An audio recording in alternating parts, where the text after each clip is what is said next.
Welcome to Behind the BNB podcast, where we go beyond the bookings and take you inside the real stories, strategies, and struggles behind every Airbnb success.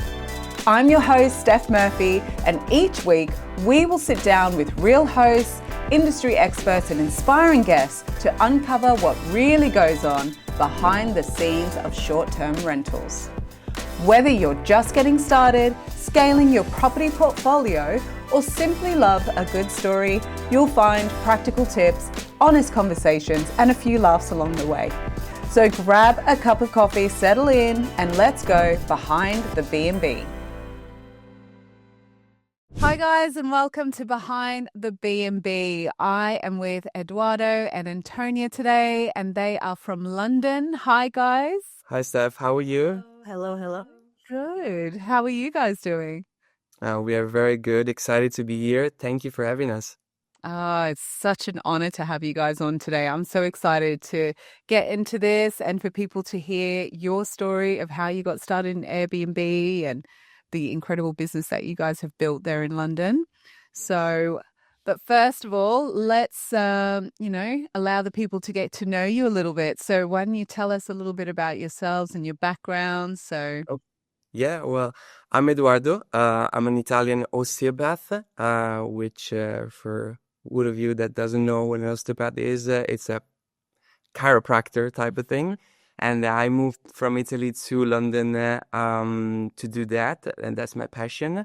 And I've been doing it for the last 4 or 5 years. And with that, Antonia and I, we started this Airbnb business.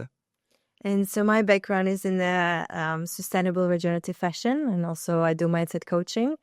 And as you all know, that when COVID happened and then Brexit here in England, it got, a little bit tough. And plus the war in Ukraine, like a lot of things has changed for fashion industry. And so it's kind of on a crossroads, but we'll tell you more about it in a bit. But that's, our backgrounds. Yeah. I love that. You guys are, such interesting professions, So, Eduardo, you're still an osteopath? I am, yes. I'm still working part-time as an osteopath and part-time in this crazy adventure that Antonia and I got us into, while Antonia is already in full-time in the business. Full-time in the business and, doing mindset coaching on the side as well. But fully full in our amazing business. Yes. Yeah. I love it. So let's talk about that. So how did you get started? What sparked the idea for you to start this Airbnb business? That's a good question. So one of the main reasons why I initially started to explore this idea was because I love my job. Don't get me wrong, it's an amazing job, but it has these limitations. Where this Airbnb business doesn't, and the limitation is time. It's a business that is scalable and it can be optimized and systemized, which we might discuss, about this later. Mm-hmm. And it's a business that allows us to buy back a lot of time and spend this time with ourselves and with our families, which was our main why. Yeah. And then Antonia, I think, has also... because as I said, it was like kind of like Eduardo's idea. I knew about it. I knew about what Airbnb is and this kind of business. And we also both have a backgrounds from our families that they're owning properties. So we are not totally new to property business or investment. But first of all, like that never crossed my mind that I'll do that with my partner, right? And especially with the background I had or what I was doing. But as I was sharing, like the fashion industry for us or for my business partner back then, the opportunities were declining, and also people weren't so ready for the regenerative fashion. There's a step further, and I was on the crossroads. I was doing my mindset coaching, but I guess all the coaches, mentors out there, it takes the time to build your clientele. Same for osteopaths, right? Yeah. So when Edoardo was so passionate and sharing the ideas and what it could bring, I was like, okay, like let me dive more into it. Yeah. And I love being creative. I love the business side. And so we were like, let's start, Yeah, let's just dive into it and let's give it a go. And here we are at 20 plus properties afterwards with lots of success. And yeah, Very happy because we're buying that time already. And also I just want to add that if you are a business owner or you were like before you had any business, it's so beautiful to see that you're getting the reward. You're seeing the rewards coming if it's financial time, instead of like if you're working so hard on your business and it's just so hard and you're not getting the financial reward, we can also burn out easily. But with this, I feel like yeah, we're working hard, but we're seeing from day one, from month one, we were, profitable. We were That's rewarded amazing. for our time, and that gave us a lot of fuel to keep scaling, keep systemizing, keep diving in, and we became very passionate about it. I love that. Antonia, you said you guys just basically jumped in. So what amount of research had you done before just taking that leap? So I must say that Edoardo came very prepared, and he done like several months of research, and he was also looking for more like online education or having a mentor. And maybe you can share more about it Yeah, with exactly. viewers. Well, I really wanted to do it right. So because for every business, there's a little bit of a capital that you need to invest in, to get it started. I thought like I rather, have someone that can guide me step by step on how to do it and how to do it right. Rather than me doing it on my own, without actually know how to navigate, the unknown. And I initially, look it up at the American business model, which is called Airbnb arbitrage, right? And then translated it into the British one, because, we're based in London, which is called rent to rent. And and then education was a key point. James and his crew helped us a lot on how to uh, guide us through our baby steps and make sure we did it right. That's amazing. And that's really interesting to hear that you guys did a US based course, was it? Or the research? Yeah. Yeah. In the beginning, I literally thought, because I did not know anything about it, that it was something that you could do based only in the US. And I was like, okay, let me have a US guide, because it was really booming back then in the US, and I wasn't aware that it was booming in the UK as well. So we had a US mentor, US guy that helped us a little bit. But Yeah. When was this? What year was this? 2020. 2022. We got it 2022. 2022. Yeah, it sure does, doesn't it? 2023. Sorry about it. Yes, time flies. Time flies, but yeah, we are in the business for 2 years now soon. So yeah, it's been 2023. 2 years. Yeah, 2023. And then, okay, so you did that US based course, and then you tried to sort of translate that or try and find that information relevant to the fact that you were in the UK. Yeah, and it wasn't really working for us because a lot of rules that they have there do not apply here where we are based, right? So it was good for certain things, but not very specific for what we needed. And we, as we said, like with that, we start calling, cities all around London. We were like, no, London sounds like it's going to be a bad idea, but later we understood that no, that actually it's a great idea and closer to us even. But I remember calling even like agencies, and we just like didn't know what we were doing, even though we were kind of from this program. I think it was just like an online course, something like a quick one. We thought like we knew it, but we soon found out like, no, this is too many numbers. This is not working. We need like Proper guidance. Yeah. Yeah, someone in the UK who's doing it already, and yeah. So when was it that you actually came across James and the team? So I came across James and the team when we had already 4 properties after 6 months in our journey. And the reason that we decided to go with James was his passion and his knowledge, and also his structure on how to get multi-units deal, which is a one deal that contains multiple apartments in the same location, which is what we are trying to master, and we did from that point on to scale our business in a quicker way. Yes, that is great strategy to scale faster. And it's not easy to get deals like this. So you need to have some guidance as well. It was great to Proper speak preparation. and speak to the team and other coaches and understand how to structure it. And also how to speak to landlords, because that's another thing. That's what I was going to ask next. So how, where you've got a multi-unit in your portfolio already? We have 2, and there's a third one coming up in a couple of weeks, which is very excited about. Amazing. So let's talk about that first multi-unit you've got. Where's the location? Where's that one? It's the north of London. North of London. Yeah. Yeah. And it's 8 studio flats. Wow. Yeah. We'll bring pictures up of these as well, just so people can see your properties. Yeah.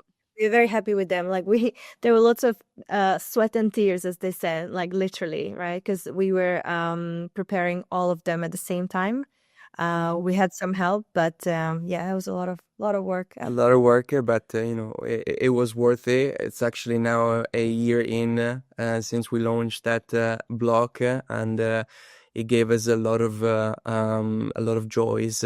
So looking back, we were very pleased that we decided to go and move forward with it. It's a very nice, very nice deal, very key location, close by transport links, and Who did all the decorating? well, that's an easy one. I mean, it was me, but I had to have the yeses from this guy, because I always, but as you will see, like we really love it because we've done a lot of also more tailored work. So we had a carpenter who did like dividing the rooms, because again, they're studios and we really want to make sure they're a little bit more high end, and that we actually offering something else than a hotel, right? Because our direct competitor is hotel or hotels around. So we want to make sure that we are bringing something more homey but looking good, and I think this is also our branding. We really want to make sure that everything, it's very homey and it's home away from home. It's not too much, not too little, because I know from traveling, I don't want to have someone's style put too much in me, right? Like I want to just like be more relaxed, to be more natural. Again, my work for some, my not work for others, but just going also back to how we got the deal, it was through network. So it's very important to reach out to almost everybody and sharing what you're doing, because talk about that and how you guys did that. What sort of networking? Where did you go? Who did you meet? I mean, we literally took James' word and we were like, okay, we need to share it with everyone we know. And we started to do it. We did a little bit of networking. We went to a few, like 2 or 3 networking events, which were very nice. Property networking events in London, Property right? networking, there are plenty, and you always ended up meeting, very people from all over the industry, right? Not just the B&B industry, but all over, and that can work your way sooner or later. So it's always good and always necessary if you want to really do it professionally, to go and attend these meetings because they bring a lot. But this, I must say that it's like it was Edoardo's win, this property, because he reached out to a landlord that he knew that he's renting a studio for someone else. So it was just like, let me go everywhere and ask everyone. And that was amazing strategy, because we wouldn't be where we are right now. So, and this landlord reached out back, wanted to meet us. And then this person shared the other landlord who has a portfolio landlord contact, and we were again how do you say, like, lucky, you know, as well, that, or maybe like they saw our work, they liked us, they liked our energy. I think it's important to meet people in person as well, because that they can see who you are really. And so with this landlord we signed our first 8 units, and then during that process, I don't know if we were so or what, like he reached out to us saying his brother has another 4 units in another part of London. Do you want to come see it? So we had this amazing conversation on the phone. Then we went to see the properties. We loved it. They were really high end, finished to high end. And while we were like, imagine 8 studios, it's a lot of, as I said, work. We were already preparing to prepare another 4. So yeah, in July we had a break. But no, I'm joking. Going back, like, yeah, it was amazing that we already like sparked something in this landlord that shared with us this his brother, and Yeah. again, this relationship is growing. Yeah. I'd say he was obviously very impressed by how you guys were running the business, you know? Yeah, he was very happy about it, and that's also why now we're getting our third block. It's always through these 2 portfolio landlords, which, as you can imagine, they're really established in the London area, and they are, you know, acquiring new units every year, and whenever something like that comes along, they know they can count on us. And that's a win-win for both of us, right? Yeah, you've just got properties in the pipeline with these guys at the moment. So Exactly. So we don't have to think about it too much, and they don't have to think about it too much because they know they have someone they can let it out. exactly, and manage well. But we're still like kind of trying to, you know, find other landlords, and we are doing the same strategy, reaching out. So I think now we are more settled in who we are, and that our identity is more like, yeah, we are rent-to-renters, we are Airbnb management, we are a management company, right? So we are also the way, because before that I didn't understand that it's so important to you know, kind of like put that in a good way identity on you, because then that's your branding, right? And that's when you speaking to others, I think it brings more confidence. The landlords can see that you know what you're talking about, who you are. So I think at the beginning we were playing small, you know, we were a bit like, yeah. But then like as you go, I think that's very important too. And now it's like such a part of our lives. Then Yeah. and that's, I think, what attracts a lot of people as well from out there. So just what I want to share is like, don't be scared and talk about it with everyone and share about what you're doing. Share your passion, share your goals. Yeah, if you don't, then no one's going to know what you're doing and what you're about. So, no, I have to say, I'm very impressed by your branding. You know, Artè Stays. It's from the website to the logo, the graphics, everything.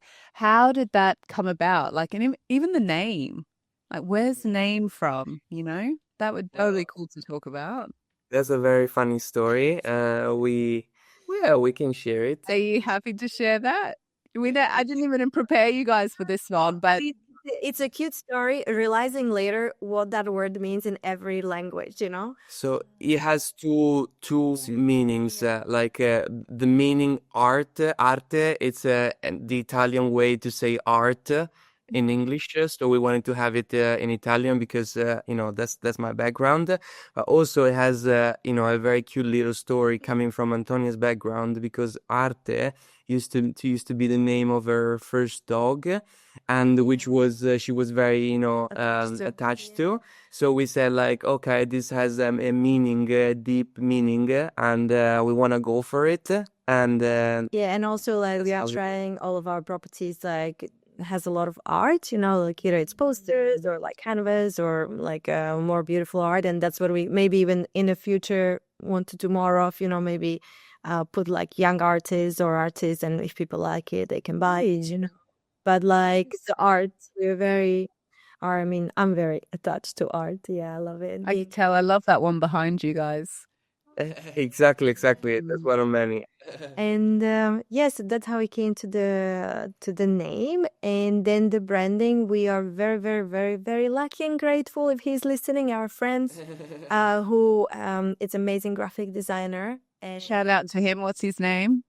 Sean Parkinson, he's really, really, really talented designer. He works for a very big newspaper, worldwide big newspaper, he and he's really, really talented. And so when we came to him that what we would like, or I must say that I'm very strict to work with because I also know what I want, and and he really put together the minimalistic but also being like a boom effect with the colors, and yeah, so it was it's kind of easy working together, but we knew exactly what we want, and he then with his creativity he brought up what you're saying. Yeah, yeah, Beautiful. and that's yeah, and that's it served us very well, especially early stages, because once you are trying to pitch your concept, your business model, and maybe you don't have a lot of experience behind how you look, how professional you look, it's a key point to make sure that you're trying to convince someone, to give or let one of more of those properties, and a professional website. It's a key point for someone to say, okay, they know what they're doing. They put some time and effort. It really does matter. Yeah. As they say, first impressions, they last.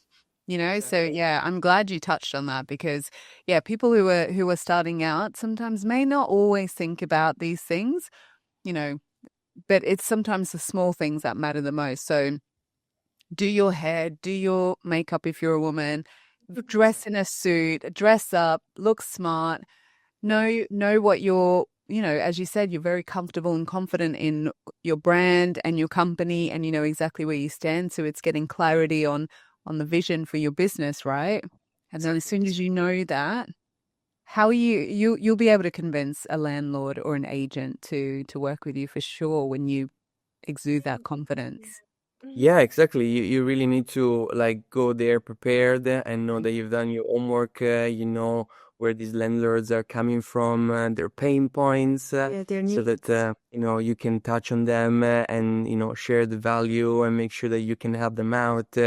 And once you know how to do that, and it's really easy to learn, then you'll be able to convince anyone that you are the right persons to give the property to and start your Airbnb business.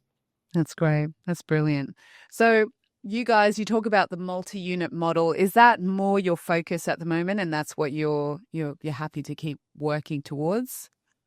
Yeah, well, we have, as we mentioned earlier, we have this block coming up in a couple of weeks, and we are already working on a second one of eight units block, always in London, coming up later on in the summer. And is this from the same landlord, by the way? Is it the same landlord or the landlord's brother? So they're like a family. Yeah, so through the family, they always like sending us to each other. Yes, exactly. It's a very big family, and they as we said, they are very established in the real estate world, and they have lots to give, and then we're happy to take. We're happy to take them all. So yeah, we have two blocks coming up, and this is what we would like to focus on because it's a smart way of scaling without losing too much energy just setting up individual properties, which is a nice way of starting off.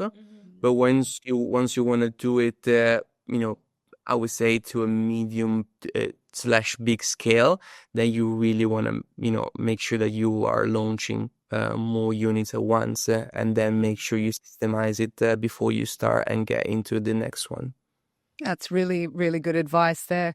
And let's talk about your systems and processes, because as you said, you want to make sure you've got things set up and in place before you then continue to build and grow.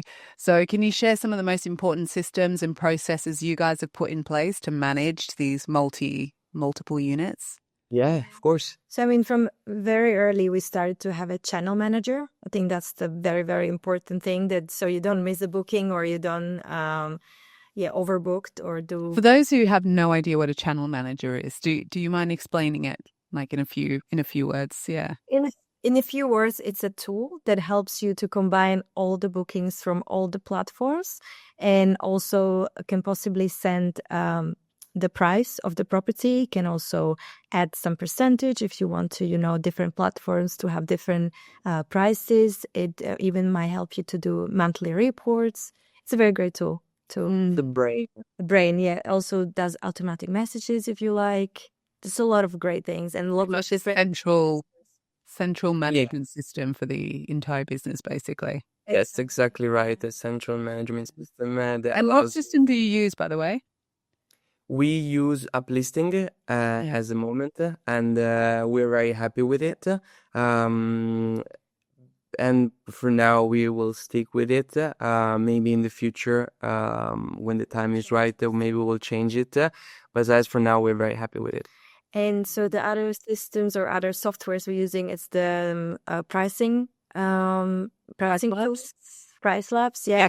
It's a very essential as well. I think if you don't want to every day come and manually put your prices, and also you don't know if there's a Dua Lipa Oasis concert or Beyonce coming, then you might lose a lot of money. So that helps you to also rise the prices if there are any events, or if Price Labs has all that data, I guess, plugged in to let you know when special events are happening, and so prices accordingly. Yeah. Yes. And you can always, do it manually if you really feel like, okay, this is a very low season. I know my numbers and I need to tweak it a little bit myself.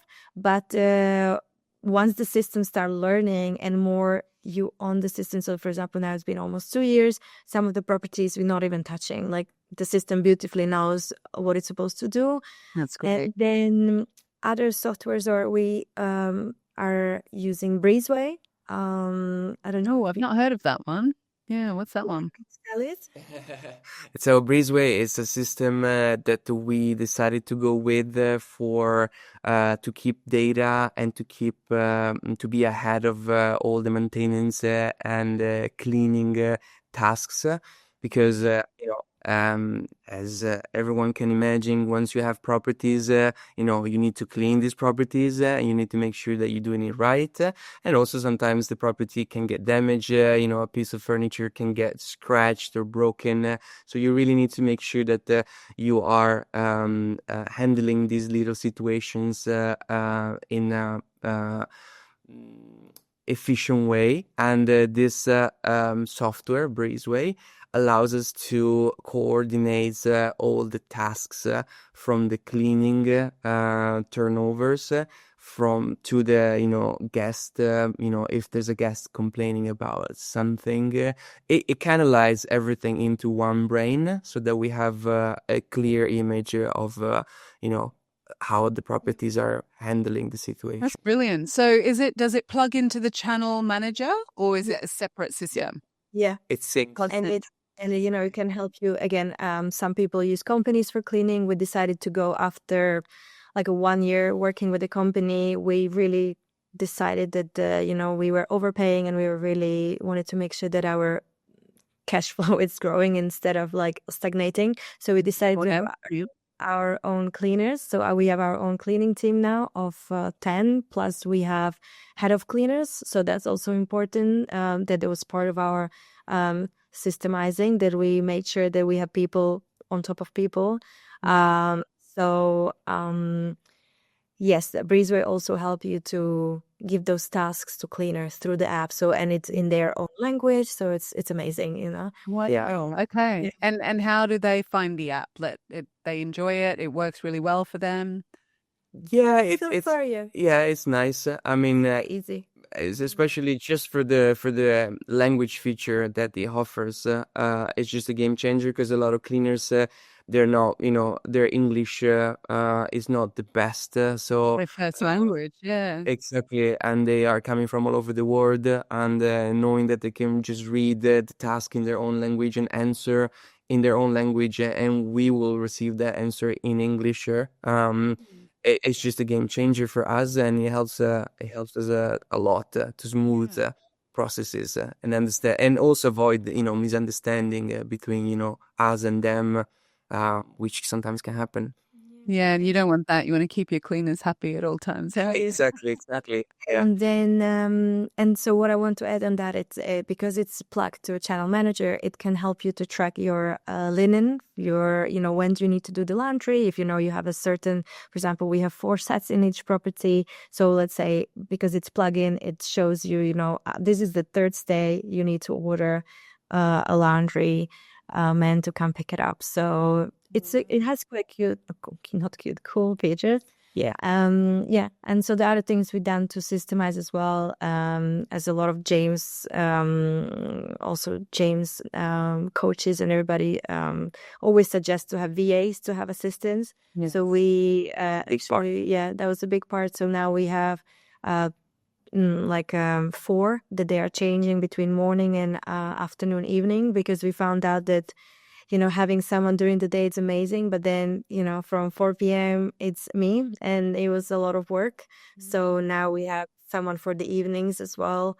And that's guest experience? Is that just for guest communications and Yeah. and helping with some invoicing and small tasks. That's why we had a head of cleaners or top of the cleaners, VAs at top of the communication and maintenance and small other tasks that we need. Yeah. Brilliant. So what does a typical day-to-day look like for you then in terms of managing the team and who's doing that? Who's having the meetings with, say, the head cleaner? Is that once a week? And let's talk about sort of your business day to day a little bit, just to help people kind of understand the operational side of things a little bit. Yeah, I mean, it's Antonia, as we mentioned earlier, she's working full time. She's our head of operations. So she's the one dealing with the day-to-day challenges and meetings with the head of cleaners, which will report to her on what's the status of a certain turnover or a certain situation with broken glass or something like that. Any small tasks that needs to be handled. The guest communication, it's handled by the VAs. And unless there is an emergency that requires someone on site, they handle everything. And if someone needs to be on site, then we can organize it with the maintenance team to go and check on whatever needs to be changed or worked on, basically. So have you got a separate maintenance team? I was going to ask. So we outsourcing it, but we have certain people that we call always. We have the one that always answers, the one that never answers, but he's amazing. And then we have someone who can come, more, it's flexible. So we have Good, a few options there, yeah. few options. I would say. But yeah, with the day, it's I must say that every day is different. You might have a calendar, of some meetings, or you're supposed to do something, but then even landlord calls you hey, do you want to come and see this property? Or then we have some emergency. So yeah, I mean, some days are quiet, some days are crazy, and I think that's the part of the job that, I mean, again, I want to be real, that it is a hard work at the beginning, and I think everybody who's starting, they need to know first you really need to work. It's not that from immediate you are okay, I'm gonna go to the beach and I'm hands off. No, it's you really need to train your team. You really need to also know what are the struggles, what are the things that you really need to be aware of, to then translate that into templates and things that they can learn from and be aware what might be happening. So I think I'm still training a lot of our VAs, because they're, some of them just started. We're trying to then systemize everything with the Breezeway, because Breezeway we start using, but we are not yet like 1 year in. It's just at the very beginning. So we trying to make sure that is all done. And yeah, like small issues, like because again, like we are here, right? So we can take care of the issues. And if there's a party, it's like, we have a bodyguard, but still we need to be on the phone telling them off. So like I think it's great to know what are the business, how the business works, so then you can train others, and then in a couple of years we gotta be a little bit more hands off. Maybe sooner. Yeah. I think sooner. Yeah, I just want to be. But so day to day is always different, and then Edoardo takes care of the business development, other meetings with investors and other things. Yeah. Yeah. Is that you or Eduardo? That's Yeah. that's more my part because I have Yeah. yes, exactly. Trying to stay on top of investors, speak with them, keep them warm in a sense, right? Entertain in a way that if there's an opportunity, because when an opportunity comes, you need to be quick, you need to be ready, and just have the phone ready to make sure that you arrange the money, and then the source of money coming in, and say yes to the landlord, structure the deal properly, which is another big part of our job, because you want to make sure that you are saying yes to a deal that will work. So there's a due diligence that you need to make sure you do before you decided to move forward with it. So that's what I do. Trying to make sure the numbers are stacking and the investors are happy. And that with the kind of big decisions, we always like come to each other, because it's important that we both know what's going on, and if we are happy with the numbers. And Absolutely, because you're building this business together. You're business partners, right? Exactly. In the end, the big decisions, we always share it to each other. Either it comes from operations or it comes from business development. If there's a big thing that needs to be decided, then we just had a conversation, and then we move forward. We make a decision. Yeah, brilliant. That sounds like you guys have you've got the good communication going on, because that's also really crucial. If you're obviously in business together and with your teams, communication is everything as well. So it sounds like you guys are running, a pretty tight ship, a good business. Yeah, good business model. Yeah. I wanted to go back because you mentioned something about, with the business development side of things, you want to make sure that the capital is there to deploy, should a deal come through. So do you work with investors? Have you got people who are investing into your business? What sort of stage are you at with that? Yes, so a portion of our portfolio, it's made out of external investors which have invested in us, and we have several investors already that we are working with, and few others that are waiting to work with us, and we are keeping. So there's people out there at this stage, where they're like, I would love investment because I'm at the, sort of still the beginning stages of building this business, and I want to scale it so that I can leave my 9 to 5. Can you share, any advice or just around how you got investors on board? Like, how did you get these investors? Well, I mean, you kind of need to know what are these investors looking forward to have. Once you know if they want to have, they have money and they don't know how to, what to do with them, or they are maybe more professional investors and they already have money invested in different ventures. Once you know what they are after, then you can, trying to pitch your idea and pitch and see the value of this business model.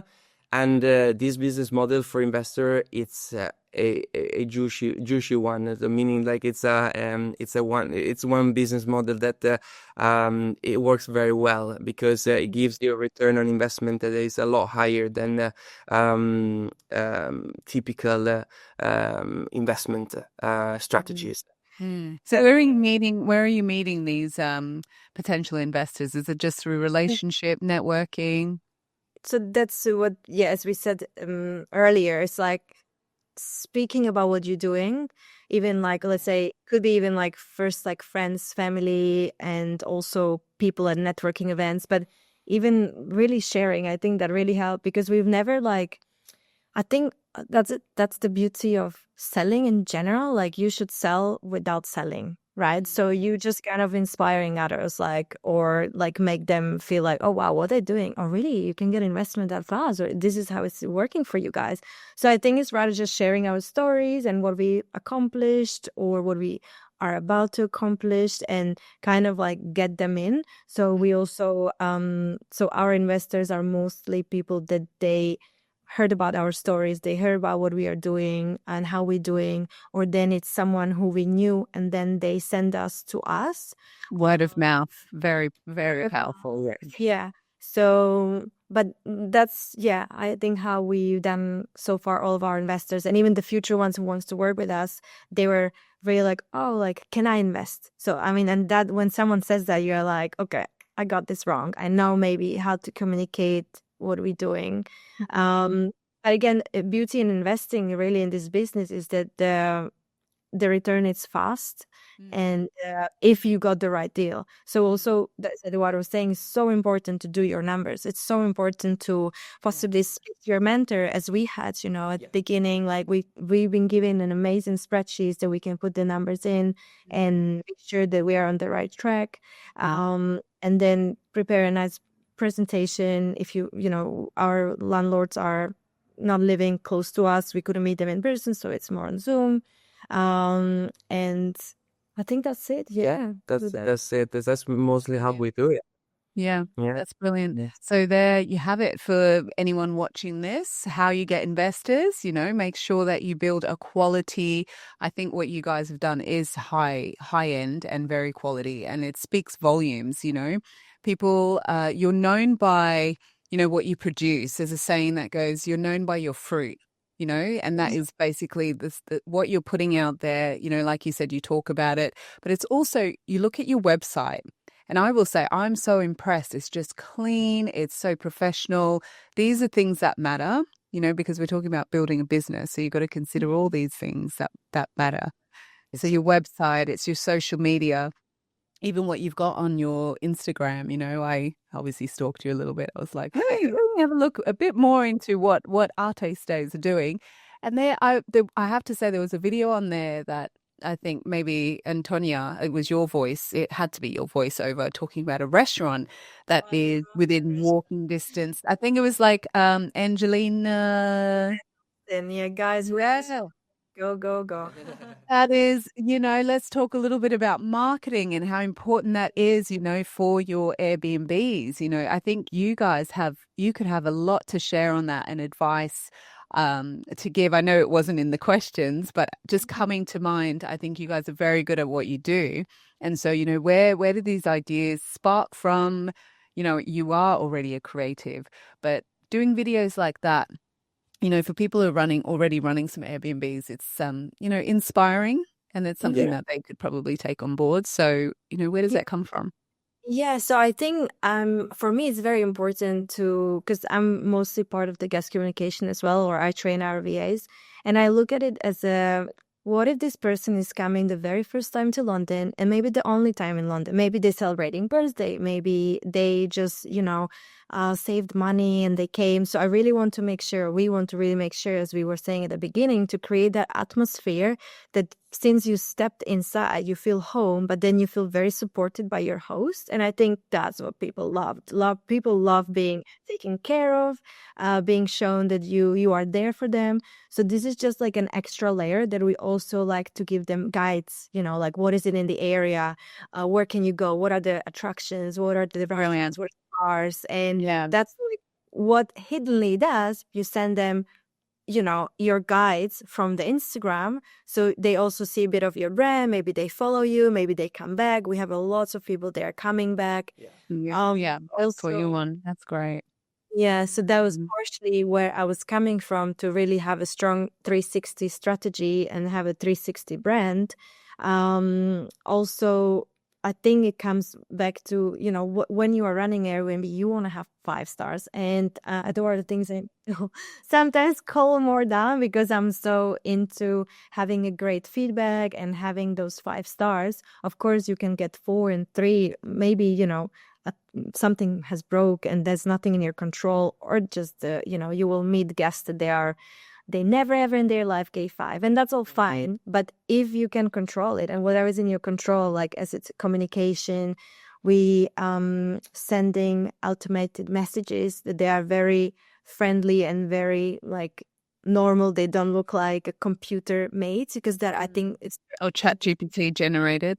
and I think that's very important to people. Sometimes want to do this business fast, and they forgetting that it's so important to be, again, right? Human, yeah, because they want to know their hosts, and even if you're doing it professionally. So, and also we running the business as Edoardo and Antonia, meaning we are the faces of the business, and I think we want to stay this way as of now. And so, yeah, whenever they entered, so they have everything automated, so they know that we are there for them whenever they need. Then we of course making sure that everything is beautifully clean and ready for the 5-star review. Yes. And then, yeah, sending during their stay, right? Sending those guides, or sending advices, anything they need. And then also finishing up, again, always making sure that we also in those messages are kind of saying that we really want those 5 stars, like what, but not in a pushy way, kind of like, please let us know your feedback, let us know your any advice, any suggestions, because we always want to get better, because we really truly want to always get better. So I think I have That is the right attitude to have as business owners. Yeah. You're not always going to get it right. So that constructive criticism is always helpful, and take on board and continue to grow and get better. Yeah. Exactly. Yeah. And also we have like little flyers with our, our company with the QR code. So if people then afterwards want to rebook or book private, that's fun. Yeah. there you Nice little touch there. So we try to have a bit of that branding there too. So, you know who you're staying, you remember like, oh yeah, I remember it was like a black logo, something yellow. So we want to make sure that it stays with them. Yeah. That's right. That's very good. Very good advice there and tips. And I hope people are making notes and taking note of that, if they've started, and maybe they're facing some challenges, which everyone goes through. And I'm sure you guys have had your challenges too, especially when you first got started. What's some of them that you could share right now? Maybe 1 or 2 challenges that you guys have faced, or maybe some wins. Yeah. Maybe a challenge and a win. Yeah. A challenge and a win. A first challenge was understanding that if you want to do it, and if you want to have an Airbnb business and scale it to a level where you can leave your job, do not rely just on your own capital, but you need to have investors on board ASAP. So that was the biggest challenge for us in the early stages, right? Because you start off with your own money, and that's easy in a sense, because you have them and you decide to invest them. But also then if you want to keep doing it and keep it growing constantly, then you need to rely on other people's money, and then you need to make sure that you present yourself in a way that it's presentable and you're trustworthy. So that was our biggest challenge. So trying to show people that we are trustworthy and that we are reliable and we are professional host and professional Airbnb manager, to make sure that we can attract their wealth into our business, to make our business grow and to make them a nice juicy return. Yeah. And it's all to do with what you present, in the form of your pitch deck, your presentation, your website. That's why all these small things matter. Like even the fact that, Antonia, you touched on the little flyer with the QR code. It's getting those people to come back and book directly, because we talked a little bit about it before we hit record on this podcast, but it was direct bookings and why they are so important as well to try and get. So do you want to share a little bit on that and why you go for the direct bookings? Yeah.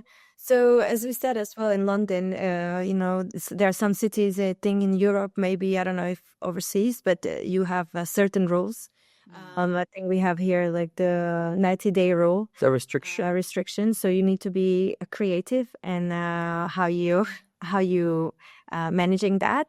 And so we really wanted to diversify our guests, right? So we now also making sure that lots of people who are professionals or contractors, they come also through Airbnb, but they coming to the city more often or they need a longer stay. So we're really trying to make sure that we bring these people direct afterwards or even immediately. Sometimes, like I like this little game, to try to get them direct because it brings, of course, more money. So that is like one of the things we're making sure, that's why also the website is so important. It's so easy to book. You have to have it very easy. You have to have a chat so they can contact you immediately. And so you need to diversify. Yeah, direct bookings are key because there's a way of saying that you allow someone to book through Airbnb once, but not twice. You want to make sure that you cuddle them and you show them that they can also have a cheaper rate if they come direct. And so they save money, we save money, we offer the same service and they are happy. And Airbnb will hate us for saying this, but okay. We are running a business here at the end of the day. Yeah. Every time I do it, I'm still telling myself, like, we're still making them a lot of money. So it's fine. Yeah. And again, I think, because I think also Airbnb platform it is a community. So also they want their hosts to do well, they want them to be super hosts. They want them to thrive. So I think they don't mind that sometimes we take already clients too. And they can be quite supportive, especially when you face disputes, you've got issues with guests. And I will say that I've been impressed with Airbnb, just to speak well about them as well. There's a lot of benefits to working with them because they actually... No, and you feel supported as a host. I'm very, because I spend a lot of the hours with them sometimes.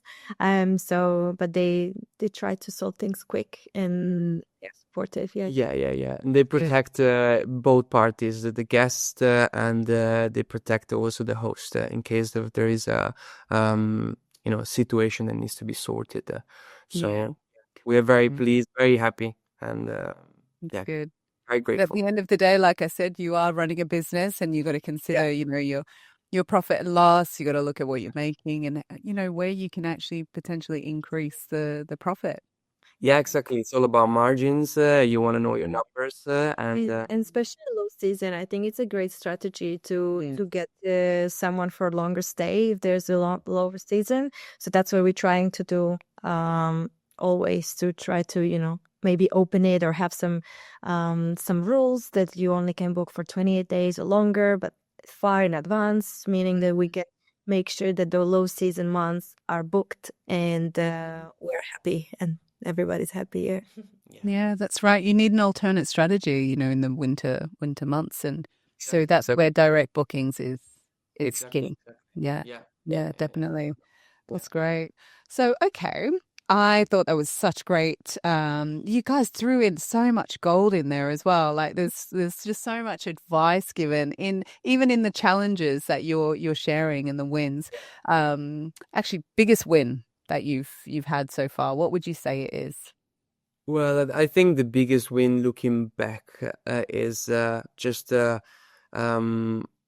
getting to know these landlords in a random way, and these landlords literally opened up a new world, like for our business, as we were discussing earlier. I think we feel very lucky, but also very privileged to have this relationship with these with these landlords. So I think that's the biggest win, because they allowed us to massively grow our portfolio, and they will keep doing it in the near future.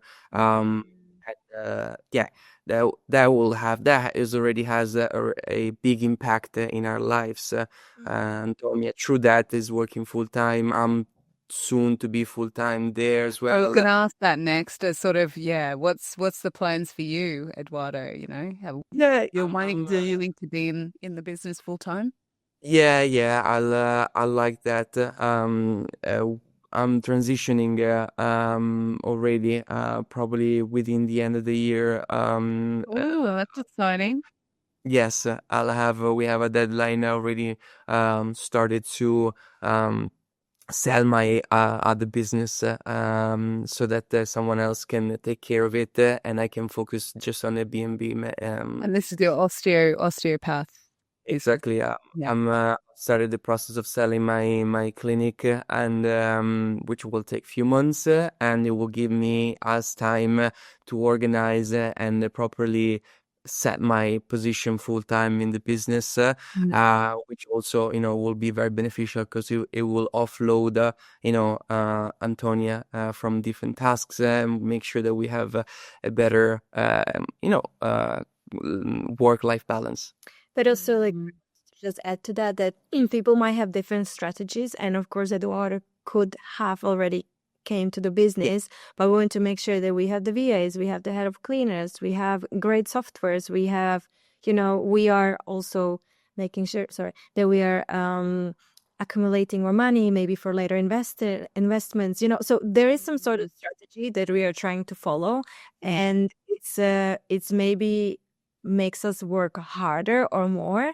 But again, I think going back to the biggest win, I also want to say that just doing what we love, then we also can work on it together as a business partners, but also spending time together as couples, giving us more time to live and enjoy life.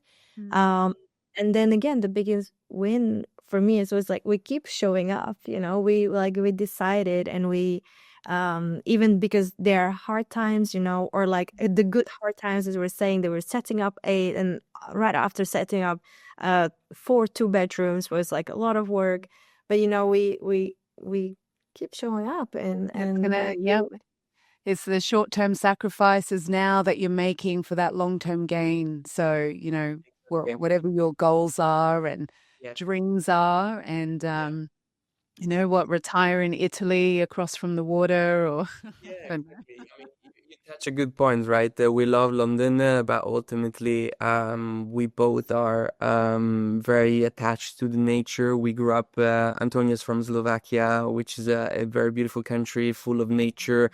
I'm Italian, a beautiful country full of nature. So our goal is to actually try to move to one of these two countries, where we can live close by our families, close by our nature, start our family, but we still want ourselves. to also be partially in London because we love London. So yeah, like London is a great city. Despite everything that's going on in the UK, London, there's no place like London. So you want to have that balance between like a great city and amazing nature. Yeah, and that's what your business will allow you to do, when it gets to the point where you can work from anywhere in the world, right? Exactly. So we're working hard to make sure that we could, run operations from Italy or anywhere we want, right? Australia, maybe we come to Australia, right? Maybe we come visit you guys. That would be And amazing. exactly. So, and that's the beauty of it, right? That's another reason why we chose this business, because ultimately allows you to have a phone and a laptop, and from using these two devices, you can do anything you want. Location freedom.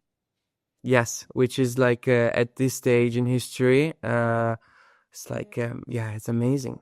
It's what everyone is wanting now. They want, Yeah. they love that work from home, what is it? Some people have got that in their jobs at the moment, but I think it was only ever introduced in 2020, and then it was an idea that now is come into everyone's heads. They're like, Yeah. hang on a minute, no, it can't just be COVID. I want this for the rest of my life. I want to decide where I work, when I work, and so Yeah.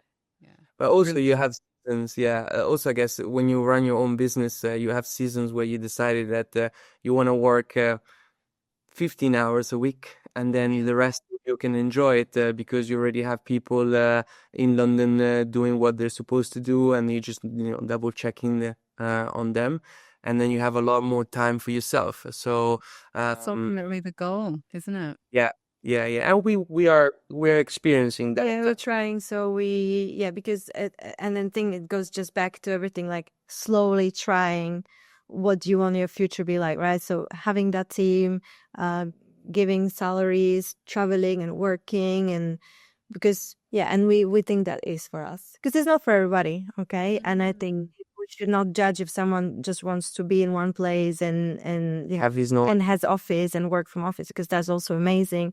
For us, it's like being a nomads and kind of yeah. Everyone's got different goals and different ways that they want to live their lives. So what's next for Artè Stays?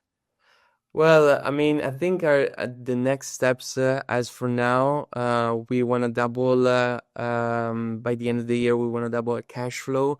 And with that number in mind, we'll be able to unlock